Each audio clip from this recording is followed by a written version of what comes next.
News. The Cuban government lost its major patron when the Soviet Union collapsed in the early 1990s. Ordinary Cubans began to suffer shortages of food and other supplies for their homes. But one family in Havana managed to turn that crisis into an opportunity. Stan Jeter has a story. When the Soviet subsidies ended, many Cuban families began planting their own vegetable gardens to keep food on the table. One Christian family in Havana named their plot Vision Eden.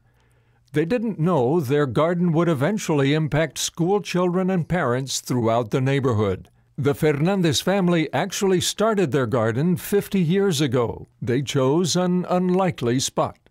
Project Eden began as the family recovered areas of the community that were being contaminated, areas that normally were natural streams that were contaminated with wastewater. The Fernandez grew and shared their fruit and vegetables for 30 years before the crisis hit. That's when the Cuban government designated their garden as an official community project. The garden eventually became more than a source of food. Children from local schools began coming to the Eden Project to learn about conservation, science, and health.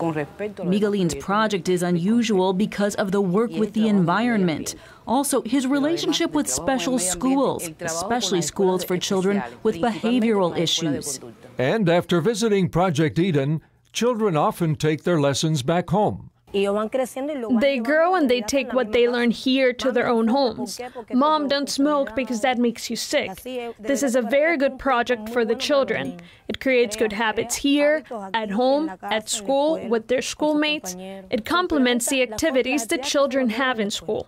As a Christian family, the Fernandez have posted scripture verses, and they make sure that there's always a connection between Project Eden and their church. They believe their calling is not only to make better citizens, but to draw people closer to God.